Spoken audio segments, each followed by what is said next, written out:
Welcome to the Mindful Fire podcast. If you're enjoying the show, please leave a 5-star review on Apple Podcast. My dad will be so grateful.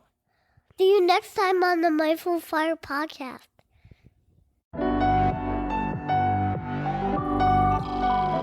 Welcome to the Mindful Fire podcast, where we explore living mindfully on the path to financial independence and beyond.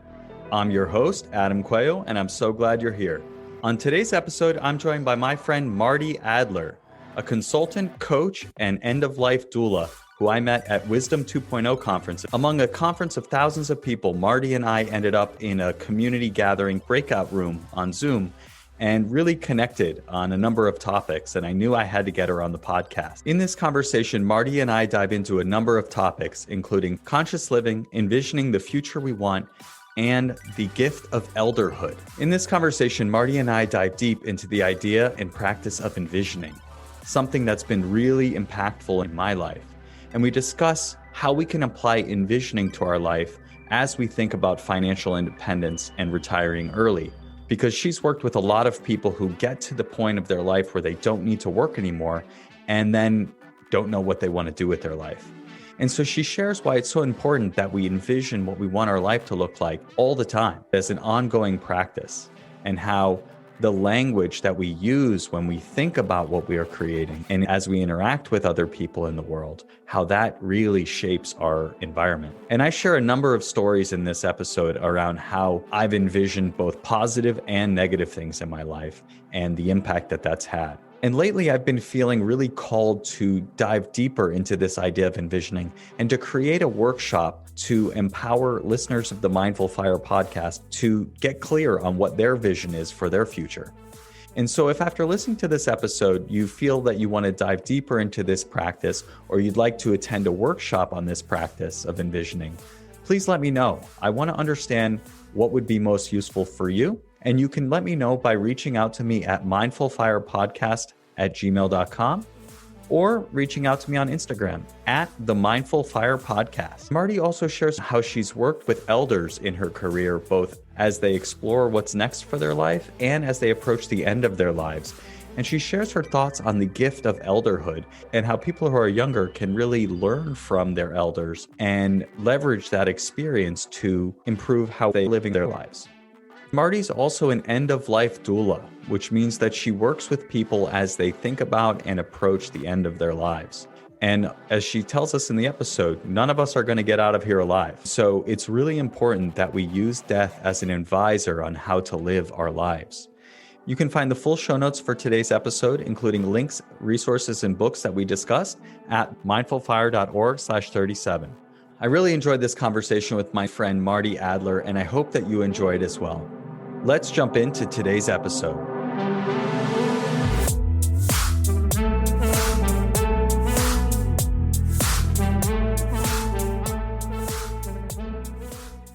Martie, welcome to the Mindful Fire podcast. I'm so excited to have you on the show today.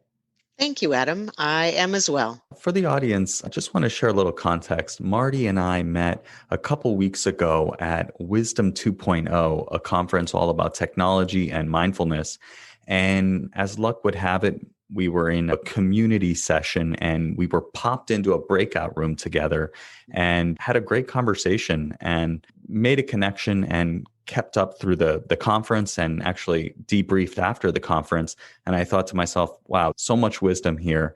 I really got to get Martie on the show. So I'm really excited to be having this conversation today. Thank you. I am as well. And I absolutely do not believe in coincidence. So it was a joy and a pleasure to meet with you and debrief afterward. Tell me a little bit more about that. What do you mean you don't believe in coincidences? I guess the best language I can use around that is to say, I feel like I've lived a called life.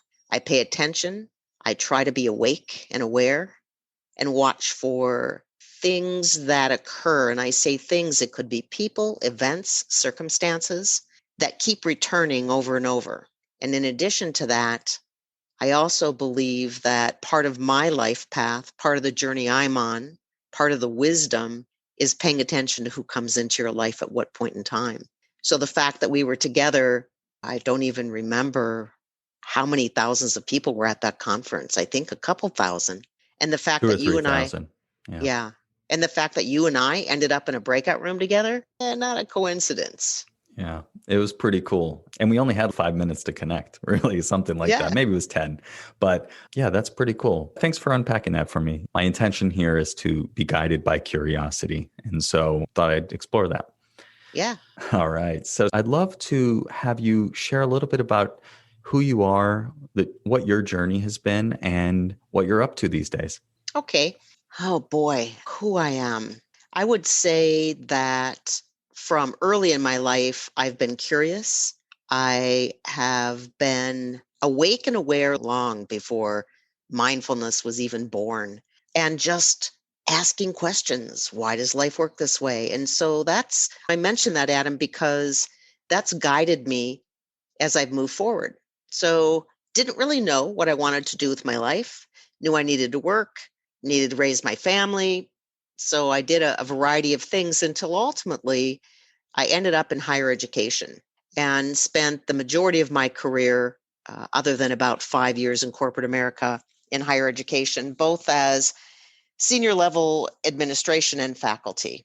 So, what really became prevalent for me back in the 1980s or 1990s, where I had been studying human beings, watching their behavior, that guided me to the degree paths that I took, which was behavioral science and organizational development. And just watching human beings, watching their interaction, seeing how it worked on teams and in organizations, and then in my 30s, I began coaching, and it was simply a natural outcome of how I showed up as a leader. And again, that was before coaching programs were even anything anyone talked about. So there were no certificate programs, there were no formal classroom programs. Organizational development really got its start, I would say, very early in the 1990s. And so that then guided my career, I would say, for certainly the last 25 years, where I've done a lot of work as a consultant and a coach, and finally left full-time work a little over a year ago, just before the pandemic lockdown hit most of us, and still am working in my own business. As part of my journey, I knew that I wanted to work with elders, and I wasn't sure what that looked like. And so I followed a path that's been of great interest to me, which is death and dying. And I became an end of life doula as well. So that's a sideline of work for me. And it also permeates my consulting and coaching, because I try to help people understand that by looking at death and looking at the process of dying, because we're doing it every day, looking at that to inform how we live. So I've actually begun to pull that into the mindfulness work that I do and the end of life work that I do. Very interesting. A varied career. And you were doing your consulting and coaching for a while, or is that a new piece? Sounds like the coaching has been happening for a while. Yeah, I started coaching in my formal roles in higher education. And then I became a certified coach, oh gosh, I want to say in the early 2000s. And I started my consulting business in 1996. So worked at it full time from that point until about 2006. And then did some work with a global firm, doing some consulting and coaching for them globally. Got it. Got it. Very cool. So, Martie, I know that the idea of conscious living has been really important to how you lead your life and how you coach others. Can you tell me a little bit about your philosophy there? Yeah, certainly, Adam. When I first began doing organizational development work, the thing that really jumped out at me was how very seldom people live in the present. And I'd had a mindfulness practice for quite a long time and then let it go. And then I moved into meditation and let it go, and finally pulled it back into my life on a full-time basis. And I think because of that's when I started really noticing and observing that this was just not happening on a regular basis. And then as I would be called in to work with teams within an organization or to work with a particular leader, especially at the executive level, some of the questions that I would ask early on was, did you think about that before you said it?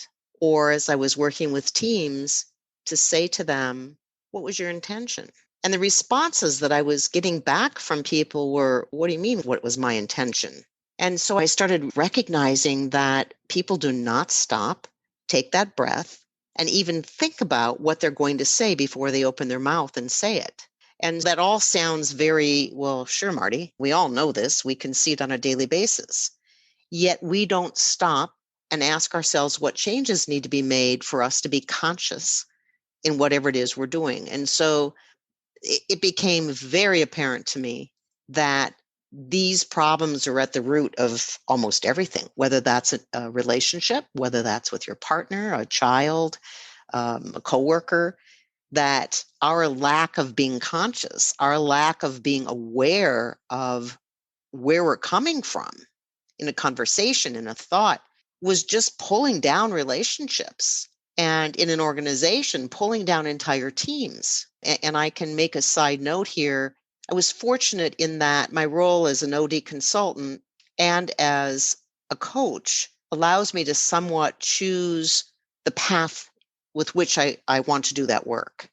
And so for me, it became then my passion, my intent to move mindfulness into my work, to really help people become more conscious.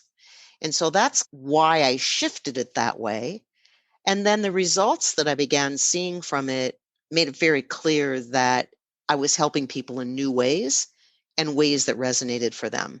And as soon as I say that, I have to step back. I'm a truth teller. So I will say very clearly that being mindful, living consciously is not something that everyone resonates with. It's not a practice that everyone wants to follow. There are people that I did work with that said, absolutely not. I'm not doing this. And so I know it's not for everyone, that not everyone is in that place in their life where they want to look at who they are and who they are being.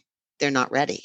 So that's where I started on the path, still on that path today. I think it informs everything that we're doing. And I also believe that choosing to live consciously comes from the understanding that we are responsible for the quality of our life, that we can choose to interact with life, in any fashion we wish. And there's a lot of books out there that talk about intent, or they talk about your mindset, they talk about your attitude, choosing happiness and what that does, or choosing joy. A lot of books out there now, coming from different perspectives, yet the result is the same, which is it's your choice. You want to live with joy, then you can choose to do that. You want to be happy, you can choose to do that. You want to be morose, you want to be sad, you want to be grumpy, you can choose to do that too. But it's your choice. And it always comes from inside out, not outside in. Got it. Would you say that awareness is key to conscious living? Absolutely. I don't know how we can separate it. And thank you for pointing that out, because mindfulness is about being aware, about being awake. And while it's difficult to be present in every single second of our life, we can begin training that level of awareness. And whether you're a meditator or not, you can still train yourself to be aware, to keep coming back. I do believe that meditation is for me, the absolute foundation in terms of training my mind. But yes, you are absolutely right. It is the key. Got it. Yeah, that makes a lot of sense. When I think about this podcast and I think about the concepts that we focus on, mindfulness and financial independence, I really see the link between those things as awareness and choice.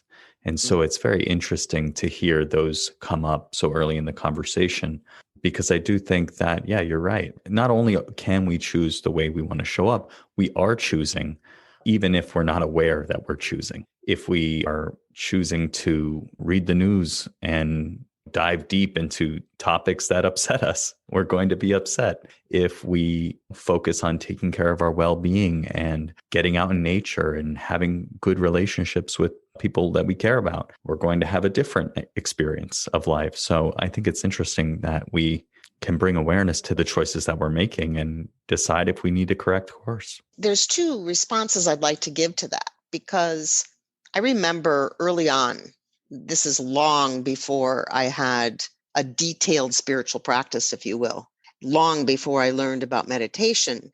And I remember watching a show on television, and it did not feel good. It was about killing. And I knew, I viscerally felt this. And so I started paying attention to what I was reading, what I was watching, what I was hearing. And I was raising my boys at the time, and some of the programs that were coming on. And I just said, no, we're not going to watch these. They're not treating each other respectfully. It doesn't feel good. And so I became aware of it earlier. And now, as many people will know, one of the world's most notable and loved teachers, Thich Nhat Hanh, has written numerous books about this, where everything has energy. Everything that enters our sphere can impact our life. And so this idea of language, of what we're viewing, of what we're reading, of what we're allowing and tolerating in terms of our relationships, all have an impact. And so those, again, brilliant of you to bring this up, because you want to talk about conscious living. Who do you have in your life? What do your relationships look like? Are you being respected and honored and heard and seen? Are you doing the same for others? So I think those are huge. And the second thing that I wanted to bring up with what you were saying about that is, in most cases, we have a choice. And I can remember numerous people that I've coached over the year that came to me because they wanted to become financially independent. They wanted to change jobs, or they wanted to change to a different career path or move to higher level positions. And I can't tell you how often I heard the words, "You don't understand. I can't just quit my job." And as we had conversation around that, I said, "Well, you don't have to quit your job today. What else do you want to do? How can we determine a path for you?" "Well, no, I can't do that. You don't understand my situation. I have a family and and there were excuses every step of the way that I'm certain were fueled by fear. And I've had some of those myself. But the point is, we always have a choice. And we may not wish to make choice A because of a particular situation. Then that's a choice as well. Choices abound. And we often don't want to look at the fact that we are responsible for the choices that we're making. In that example, they could choose to quit their job. They are choosing not to. And they're choosing to believe that they can't because of X, Y, Z. Exactly. And those are choices. And they can reflect on those and explore those and decide if those are the right choices they want to be making, or if there are other choices they'd like to make. Yes, absolutely true. So, Martie, one of the things that I've been feeling called to explore more and to potentially even bring about as a workshop is this idea of envisioning.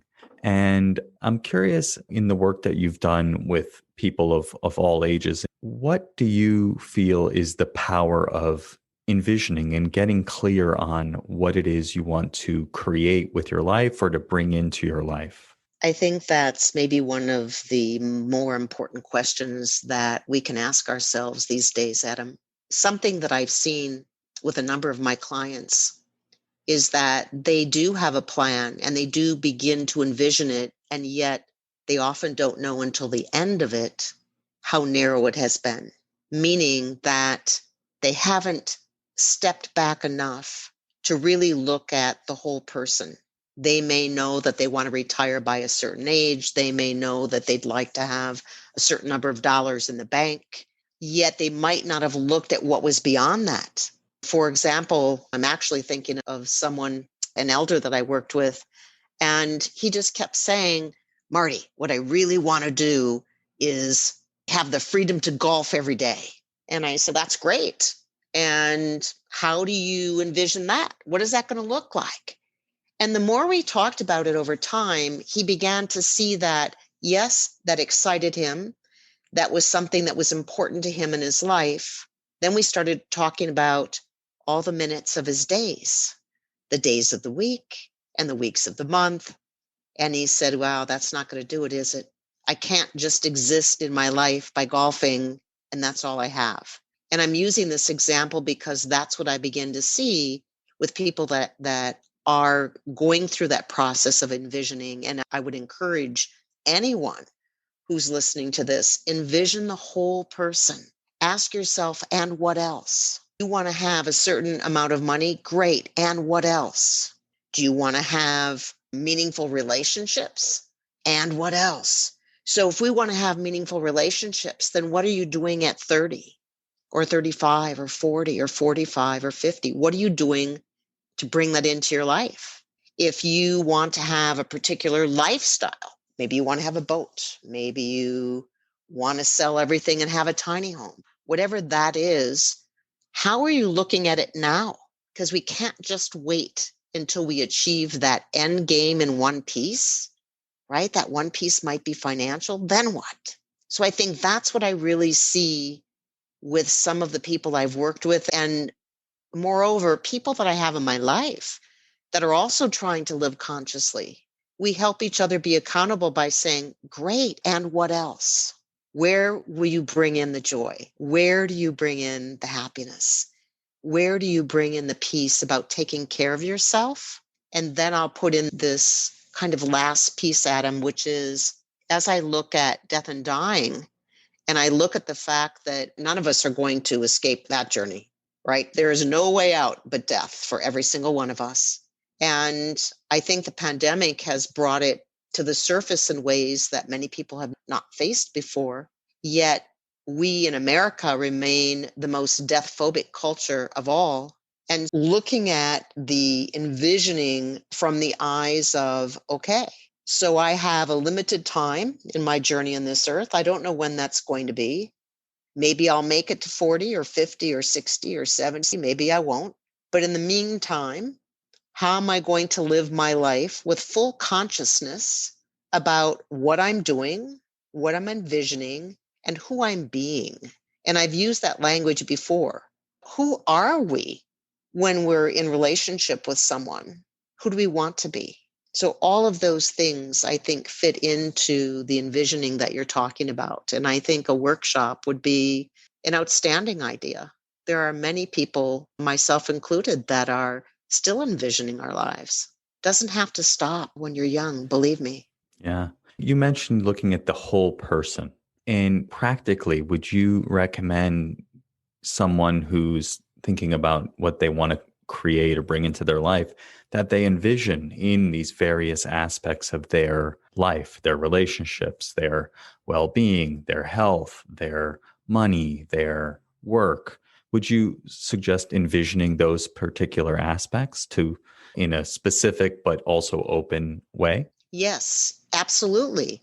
I want to give you an example. I've had some physical issues simply with the way my body was formed at birth. I have what's known as hip dysplasia. Didn't know that when I was young and didn't really even think about or envision what I wanted from my body later in life.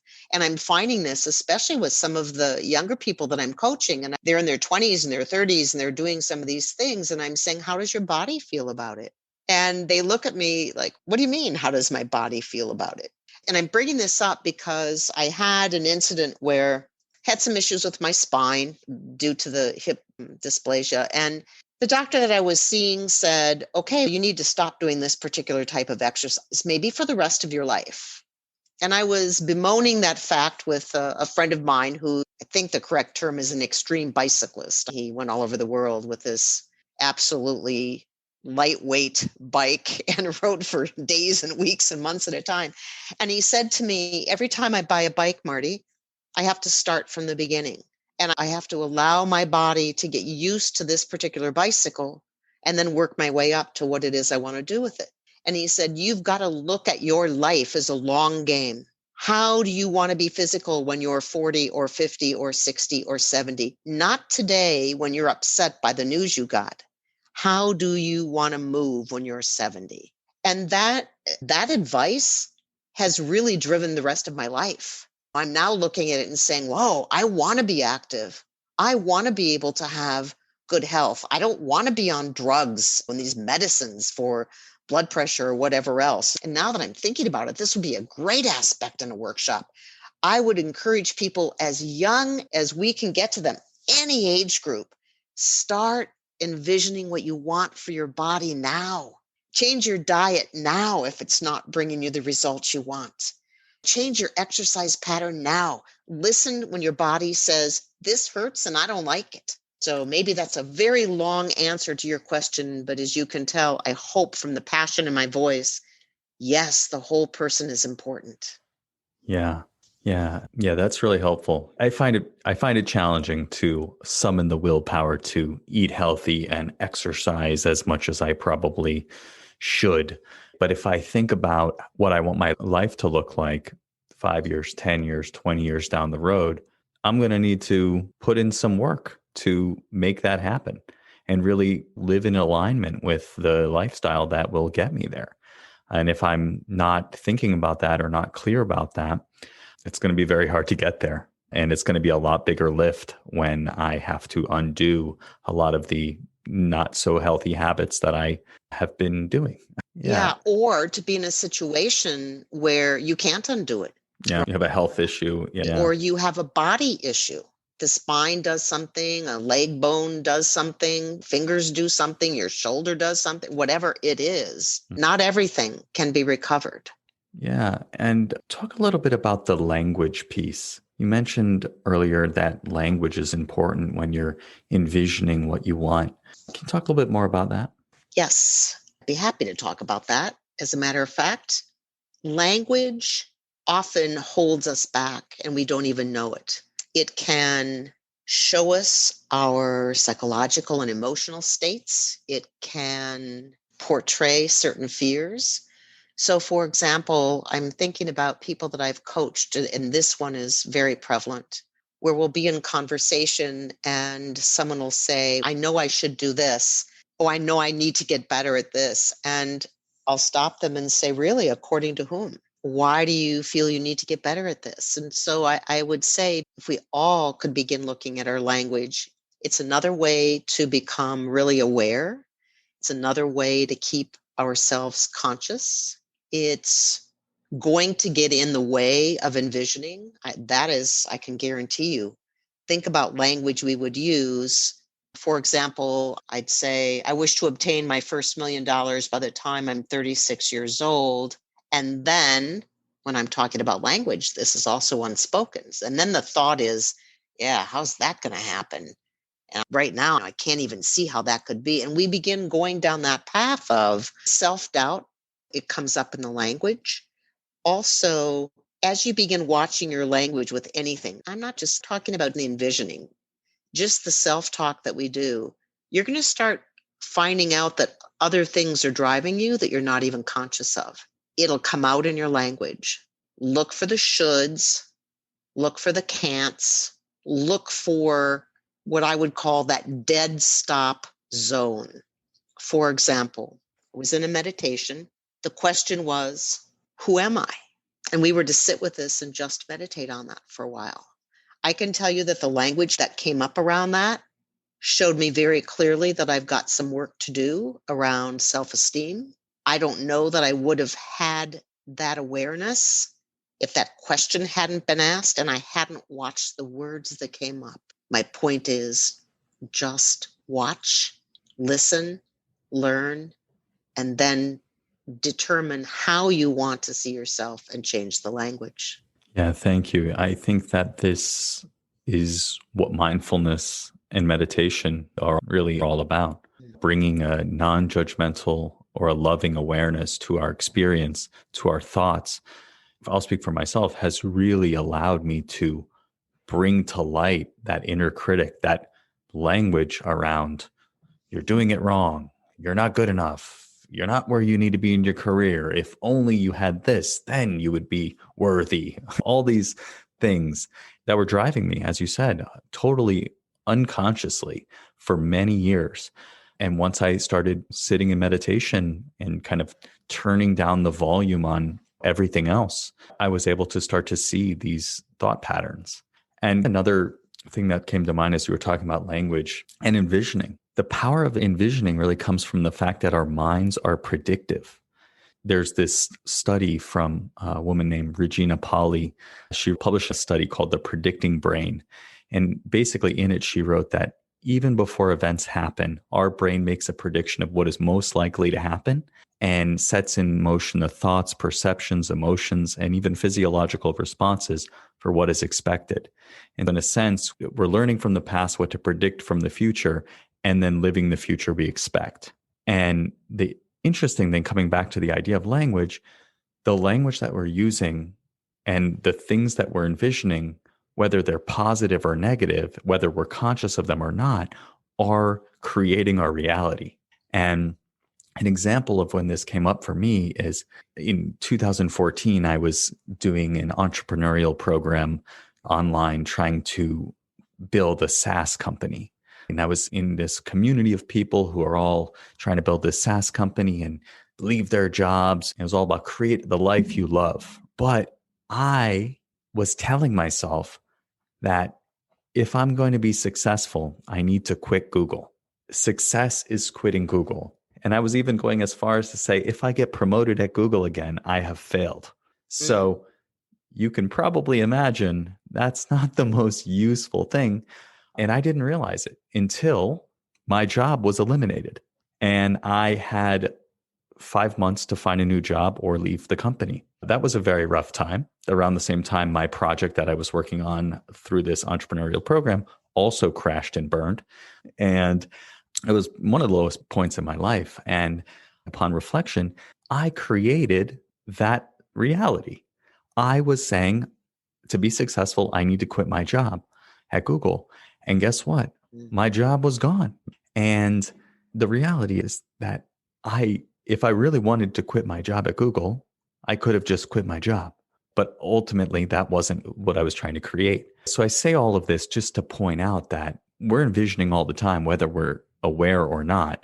And the language that we use really colors our experience and the path that we take.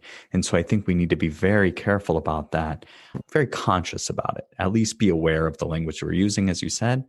And if the audience wants to dive deeper into this, in episode 8 of the podcast with a friend of mine, Fraser Kirkman, we discussed this idea at length, and he calls it brain programming, but it's essentially the same concept. Yeah, and I loved your example because it pointed out a lot of what we were talking about today, many of the key focal points. And again, this idea of thinking that in order to be successful, you'd have to quit your job. I've done similar things when I was working in a toxic environment. And let me be really clear, I didn't know it at the time. I was afraid to quit my job. I was a vice president at that time, very toxic, knew I needed to get out. I was not in alignment with the organization, but I was afraid. And my fear was not financial, frankly. My fear was, I don't know what I want to do. I know I can't stay here, but I don't know my next job. And that went on for well over a year. And a situation came up where I was asked to do something unethical and illegal. And I said, no, that was it for me. That was the final straw. And I left. The point is, I could have made a decision earlier, just as you, and possibly planned it. But instead, I was left with, okay, here I am without a job. And I still don't know what I want to do. So it's really interesting, again, in terms of how we envision this. And I'll give you a different example. And this is also about language, but it's got a very positive outcome. It was about the time that I knew I needed to live this company. And I knew I also needed to be in a different physical environment because the one I was in was not good for me. I had severe allergies. I was not able to live a quality life in that particular climate and environment. And so what I envisioned was, and these are almost the exact words, I'm living in an environment that is warm and sunny all year long in my home on the water. That's what I started envisioning. And that was like the very rudimentary statement. I ended up in Venice Beach, California, renting a home in the Venice canals. My home was literally on the water. It was warm and sunny all year long. It was much better for me in terms of a climate and an environment, but it began with that envisioning statement. And every time I had thoughts that were around, how are you going to get that to happen? And you never thought you were going to move to another state, or you never blah, blah, blah, all the thoughts that we have. Language is hugely important and certainly can give you a much different end result. So we got to be aware and conscious and awake to what we're thinking, what we're speaking, what we're writing. And I'll make one last comment about that. It sounds like it's horribly time consuming. It's really not. You just have to begin and you start watching. Pretty soon it's easier. And you actually become conscious of when you're not, because it's so dissonant. Whoa, what thought did I just have? And you can go back and change that. Yeah, I think that's a really good point, that it seems a little bit overwhelming to think, oh, like I got to figure out what I want to do with my life. And it's like, no, you don't have to figure that out all right now. But you can think about what you want your life to look like 5 years from now or 10 years from now, if everything was going better than expected.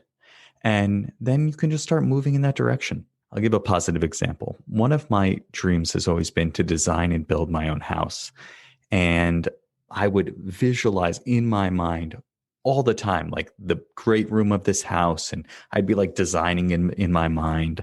And a lot of times I think, oh my God, I'm just wasting my time fantasizing about this. But ultimately, I had no idea of how I was going to get there, when I was going to get there. And just trusted, just doing that exercise and having those thoughts. Ultimately, I ended up in this house, which is not only so similar to what I envisioned, it's better than I envisioned in a lot of ways. The location's better. The opportunities for my family are better. Even the design in a lot of ways is better than I expected. And I didn't even have to build it. I just had to walk right in. And we don't have to figure out every little aspect of things. We can just start. And I think one of the things that you mentioned earlier is paying attention. And it becomes second nature to recognize when things are falling into place.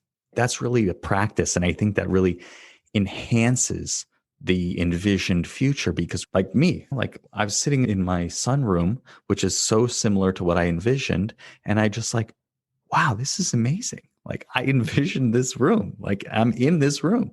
Or with the podcast was just a fantasy as well. And I didn't know anything about podcasting. And now here we are having a podcast episode that's probably like my 30th episode. So we don't have to figure it all out right at the beginning. And you touched on something that I hadn't even thought about, and yet it's critically important. And that is when you were saying we don't have to have it all figured out. First of all, we can't. We think we can, but we really can't. We really only can live one day at a time, if you will. And yes, certainly we can envision the future. Something that you said, though, really triggered this thought for me, which was, and we have got to appreciate what we have. And that may be a can of soup.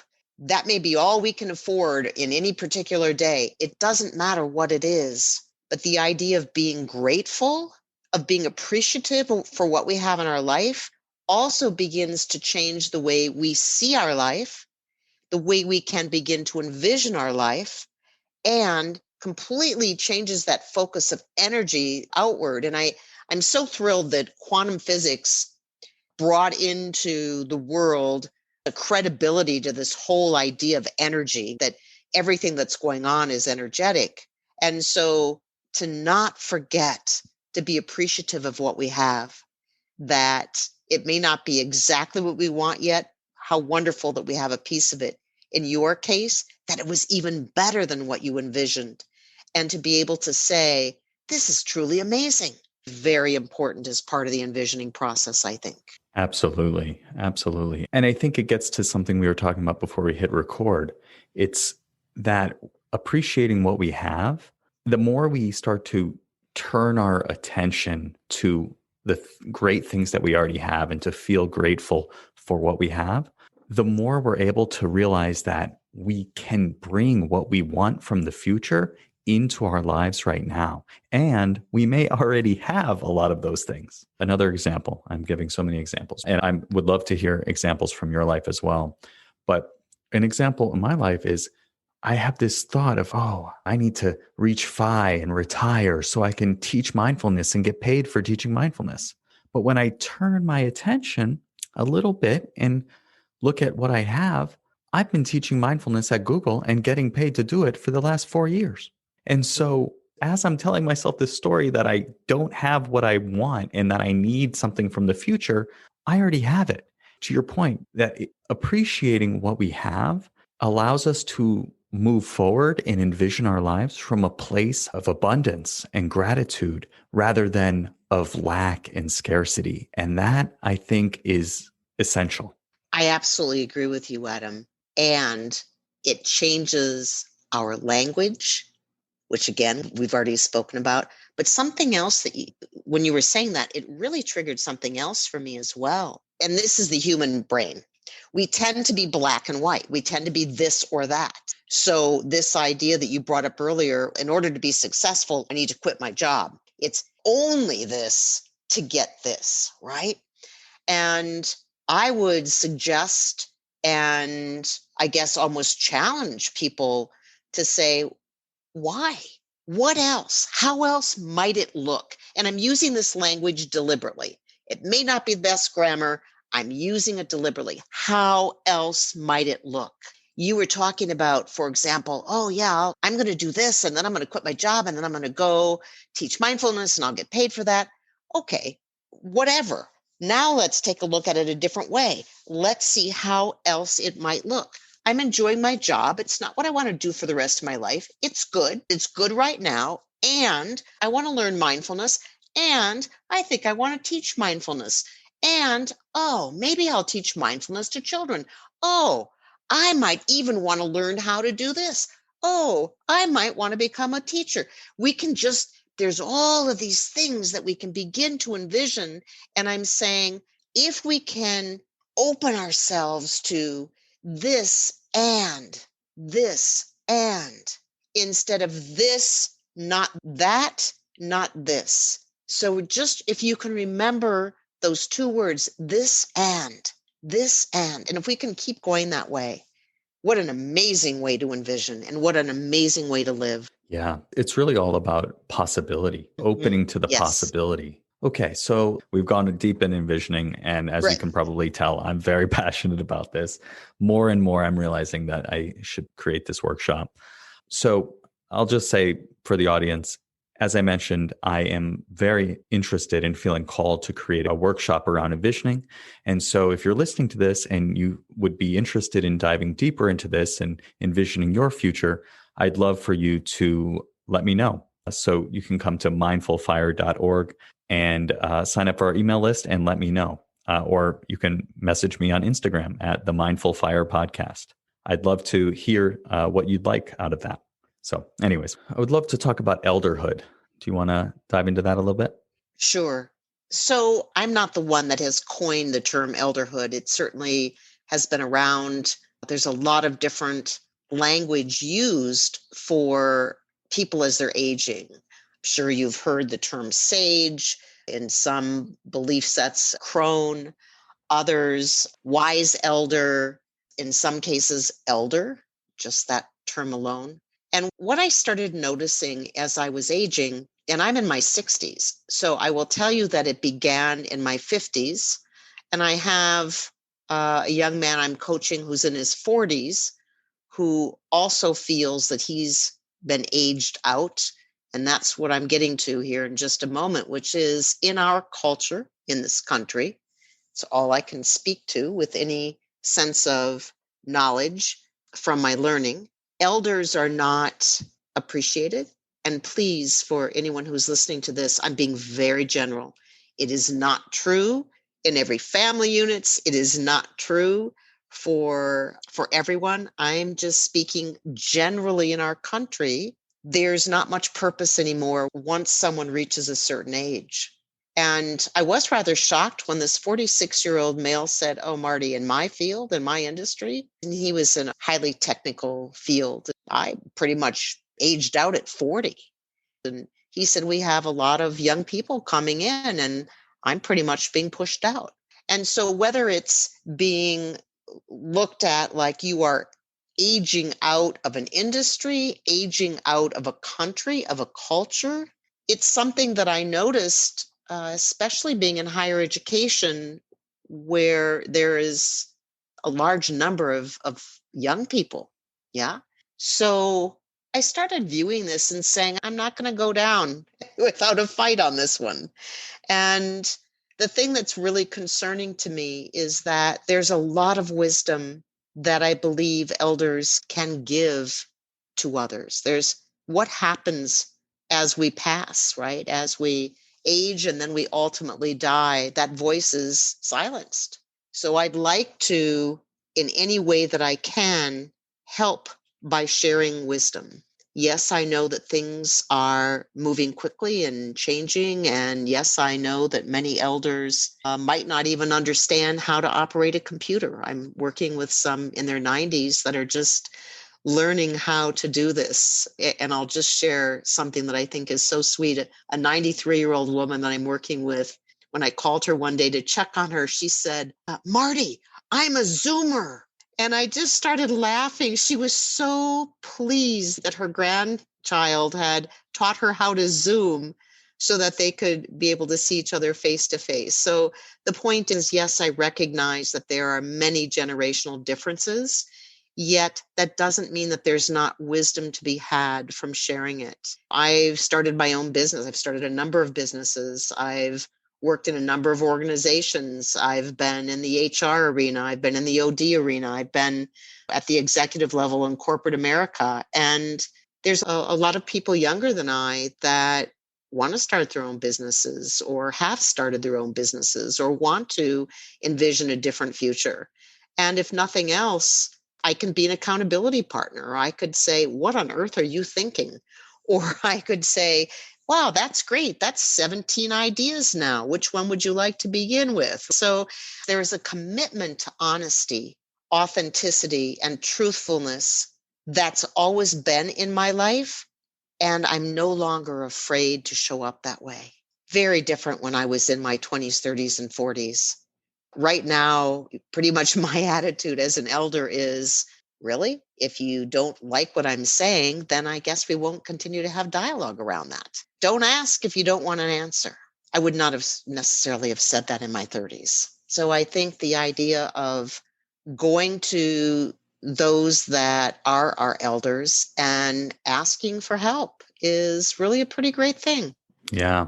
Yeah. Thank you for talking through that. I've always appreciated relationships that I've formed with people older than me. I don't know what it is. Maybe people have said, oh, you're an old soul. Not necessarily because of that, but just for whatever reason. One time when I was 2013, some guy I met in Japan, I asked him how old he thought I was. He thought I was 42. I think I was like 28 at the time. So I was quite offended. But nonetheless, people have said that I have an old soul. But the point is that I've always been very attracted to this idea of learning from people older than me. They've lived longer than I have. I've seen the effect of growing up in my own life. I feel like I've learned more in the last 5 years than in the entire time beforehand. Really learning about myself and how I interact with the world. And as you said, coming into a more authentic way of being. And a few years ago at Wisdom, actually, I heard Chip Connolly speak. And he has this like modern elder academy, and he went in to Airbnb and was the oldest person in the company by far and in a place of leadership. And he realized that not only does he have a lot to learn about the tech industry and the company and from the younger people, but vice versa. And so he saw it as a two-way street. And I've always been attracted to that. My question to you is, how can people who are ready to learn from their elders, how can they seek that out and bring that into their life? Wow, that's a tough question that I've not really looked at in its entirety. And the first thing that comes up is there's a group, and I'm not going to be able to speak with high level intelligence because I only have a bit of information, but they're called Encore, ENCORE.org. And I've just begun learning about them and the work that they're doing. And they are connecting elders and others. Their group is not in a specific age group, but it is youngers and olders. And for example, one of the things that I'm looking into doing with them is to tutor some younger people. I'm talking elementary school in certain subjects. they're beginning to find that's been very beneficial, especially in certain populations. And so that's just one very tiny example. There, I would say that most communities have something around a council on aging. And it's interesting that I've done the research as an elder, so I know where I can go to begin doing some work, right, with others. And again, the work that I've chosen for the most part is end of life. Yet those very same organizations could give younger people some alternatives. What are these older groups doing? So I would say start with your council on aging, start with any of the groups, and most of them have information that will talk about what elders are offering. There's also another group, I don't know, it's a resource for me as an elder. It's called Saging, SAG-ING, Saging International. They've got some programs and podcasts. Most of that, I believe, is for elders wanting to learn how to get out there and to help others. But what a great resource in terms of helping some of our younger folks figure out where they can go. So those are just off the top of my head. I would also say if you have family members that you are involved with, take time to ask them the stories that you want to hear. And it may be stories about their life. I do know that my father owned his own business that he had taken over from his dad. And in the last 20 or 30 years of his life, I turned to him as a resource all the time. This is what I'm thinking about doing. What do you recommend? And he was a source of extreme information and knowledge for me. So just ask those around you. If you had a school teacher that you really enjoyed, or there's someone in your community that every time you walk down the block or hop on your bike and there's an elder that you pass, stop and get to know them. There's lots of different ways that I think if we just pay attention and again, be aware, stop and ask. I do know, and I believe they're still active. It's an organization called SCORE. It's a society for retired executives. Yeah, and I think that they're still probably intact. They helped me a lot when I began my business. So it's free. It was free advice. I went to some classes. Again, these are older people, retired people. And I think one final thing I'll say is there are retirees, and that's in all age groups, all over the country that are getting actively involved. So I think doing some searches, especially for those that are very technically proficient, you should be able to find out pretty quickly. Yeah, thanks for sharing those resources. This is like coming back to me now. SCORE, I forgot all about that, but I remember when I was starting a business in college, like that was a resource that I think I might even have taken advantage of, or certainly I was aware of. But I think you're right. I think it's as simple as stopping, saying hello, and getting to know somebody, not letting them being much older than you preclude you from starting up a conversation with them. And it doesn't have to be someone older. Can be anybody. We can learn from anybody. Another thing that you said that I'm taking as something I want to do more of is asking my family members the stories that I want to hear, because once they're gone or they, God forbid, lose their memory or whatever, those stories are gone and there's no way of getting them back. And one thing that I did, I had my dad on the podcast. I think it was episode 13 and episode 16. And I had a conversation with him where he was, tell me about your life. He came to the United States when he was 24, and I had heard bits and pieces of the story, but hearing it from start to finish and hearing about his experience growing up in the dictatorship in Portugal and what happened to his father's business and what it was like, all of that is so important. And I feel like I barely even know my parents, like their history. I know them as my parents, but they had a life much more than just being my parents. And I think there's a lot to that. And you bring up something that, again, is common to all human beings I know, and that is we make a lot of assumptions and we forget that we are viewing life through our lens, that no one else sees life and the world the way we do. And this whole idea of, well, that person's old, so what do they know? They know things that you may not have ever even been exposed to. and could really be helpful. So I think, again, how wonderful it would be if we could ask those around us that we care about, whether that's in our family or possibly even a second mother, if you will, a woman that might have been down the street that took care of you if your mom wasn't around, or could be of someone else's father that maybe took you somewhere because you didn't have a father or your own father wasn't able to go with you. So just people that you really care about, and to say, how do you see life? That's my new question with people that I'm coaching. How do you see life? Help me understand how you're seeing it. So what a great question to begin asking people and then really listening.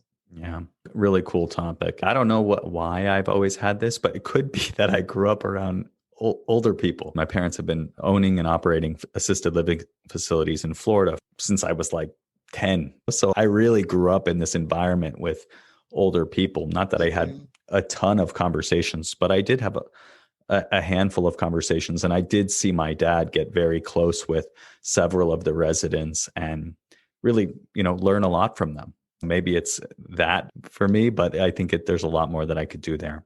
So let's shift gears into what I call the mindful fire. So the first question, is there anything that we didn't discuss that you'd like to share with our audience? There's 2 points I think I'd like to make, one around living consciously and one around death and dying. And the living consciously piece is to ask yourself, what would stop you from doing so? Why wouldn't you want to be conscious to life? And that ties into the other piece around death and dying. I really encourage anyone listening to this to become awake and aware of the fact that you do not know how much time you have. I'm not saying this as an elder whose life timeline is shortening. I'm saying I didn't know how much time I had left at 18, at 31, at 46. Yet we live our lives as if we have an unending amount of time, and we do not. So the lesson that I think is so important from this is become mindful about how you want to live. And again, I go back to that question, which is, why would you not want to live your life consciously? What would be preventing you from doing that? And I think that's some questions that will raise huge growth for some. I just frankly do not understand why someone would not want to be conscious to life. There is so much beauty. There is so much joy. And there is no way that you can truly experience joy without experiencing the pain.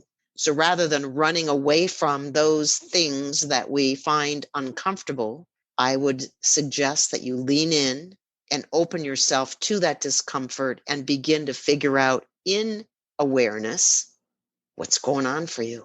Well said. So the second question is, what piece of advice would you give to someone early on their path to financial independence? To really envision possibilities, not to get locked into it must look a certain way. Again, that's our brain, how we tend to look at things. And unfortunately, if we have this creation, we're all about creating this and envisioning this, yeah? And so if it looks like a blue box with a red ribbon, and that's what we're focused on, we don't even see all the other boxes that come into being. Maybe there's a green box with an orange ribbon. And so try to be as open to possibilities as you can. If you find yourself in a place of doubt, in a place of negativity around it, I don't know how this is going to happen, I can't see it happening. To catch that, again, be aware of your language, really catch when you're in that and shift that energy. And the best way I know to shift energy immediately, and there's many people that have written about this, is to move into gratitude. If you're in a spiral in this moment and you're not feeling good about something, shift to what you're grateful for. And it takes just under a minute to be able to shift out of that energy spiral. So I would say that. One other thing that I would say is face your fears, get real about it. And I have just a real quick model that works very well. Simply sit down with a piece of paper. I would not suggest you do this on the computer. Really put pen or pencil to paper and literally make a list of what you're afraid of. I'm afraid I'm going to fail. I'm afraid I won't make money. I'm afraid whatever it is, every single one. And then in the column right next to it, write out the truth, right? I'm afraid I'm going to fail. Okay, so what? Take a look at it. What's going to happen in your life if you fail? And really begin to just face each one of those pieces. And I'll tell you, it doesn't take long. First time I did it, I think it took 18 minutes. And I went, really? It felt like a life and death situation for me. And it took 18 minutes. That's all you got, Martie? Really? So face it. Is that with regards to a specific thing that you are contemplating doing or just in general? I would say it works with any fear. It might be fear of changing a job, especially as you look at financial independence. What's preventing you? What are these other opportunities? And as I listen to the excuses where, I have a family, I have a mortgage. Okay, but sit down and really face those fears. Well, I have a family. Okay, so what about that? They won't understand. Okay, what else? It could be serious things. It could not be serious things, but you got to face them one way or the other. So I think it's irrelevant. You just use that model whenever. Got it. Okay. Yeah, that's helpful for sure. The third question is, what piece of advice would you give to someone getting started with meditation and or mindfulness? This is where the elderhood comes in. Don't make the mistakes I did. So I had some wonderful teachers and eventually got to the place where now it's been years and years that I've meditated every day. So here's a couple of things the advice I would give you. One, don't worry so much about the time, just do it. I had a teacher that basically said it was about yoga, actually. And I was making all these excuses for why I haven't done it. And he finally looked at me and said, Martie, just go to the mat. And I actually use that phrase with meditation as well. Just go to your seat. Just go to the mat. Go to whatever, the chair, the floor. Just get there every day.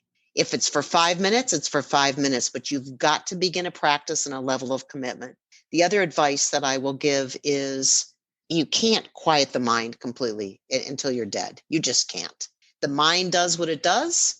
Don't think that you're doing something wrong, that you're failing because your mind constantly gets in the way. That's the practice. So the goal is just come back. And it does get easier. I promise you, I've been doing this for years. It does get easier. You will have longer periods of time. But I can also share with you that in an hour's meditation, I may have to bring my mind back at least once every minute. There may be an hour's meditation where I only have to bring my mind back once every 4 or 5 minutes. It varies. But at the end, be kind to yourself and say, that was my practice today. So just the mistake I made was thinking that I was doing it wrong because my mind wouldn't quiet down. And that's not true. I had the same experience myself in almost the same language. And so that is excellent advice to anyone getting started, and what I recommend to people as well. It's not about how much time you do it. It's about the fact that you do it. And don't think you're going to clear your mind or push away the thoughts or have no thoughts. It's what the mind does. And so expect that and realize that each time your mind wanders and you bring it back, that is the practice, as you just said. So thank you for that advice. And the final question is, how can people connect with you online and learn more about what you're doing with 3C's Consulting or in general? Well, I would say the best way to connect with me is through my website, which is 3csconsultingservices.com. I do not have, and this is deliberate, and would be happy to talk to people about this at some point in time. I do not have a heavy social presence. That's deliberate. That's not really a part of my life. And so, yeah, if you want to reach out, just hit my website and send me an email and we'll get started having conversation. Do a lot of coaching and do some pro bono work in there as well. Yeah. Wonderful. Martie, this has been Excellent. And I really appreciate you taking the time to share your wisdom with me and the audience today. So thanks so much for joining me on the Mindful Fire podcast. You are most welcome, and I wish you well in all of your endeavors. Thank you. Thanks so much for joining me on today's episode of the Mindful Fire podcast. I hope you enjoyed my conversation with Martie Adler. If you enjoyed our conversation about envisioning and you'd like to dive deeper into this with a workshop, please let me know because I'm considering creating one. And I'd love to know what would be useful for you. You can let me know by reaching out to me at mindfulfire.org, my email, mindfulfirepodcast@gmail.com, or on Instagram at the Mindful Fire Podcast. I really appreciate it, and I'd love to hear what would be useful for you. And if you enjoyed today's episode, please hit subscribe wherever you're listening to this. This just lets the providers know you're getting value from the episodes and you'd like to be here when they produce additional content. If you're enjoying the podcast, I'd really appreciate if you could leave a written 5-star review on Apple Podcasts. This helps more people find out about the show. And as a reminder, you can find the full show notes for today's episode, including links, resources, and books that we discussed at mindfulfire.org/37. Thanks again, and I'll catch you next time on the Mindful Fire Podcast.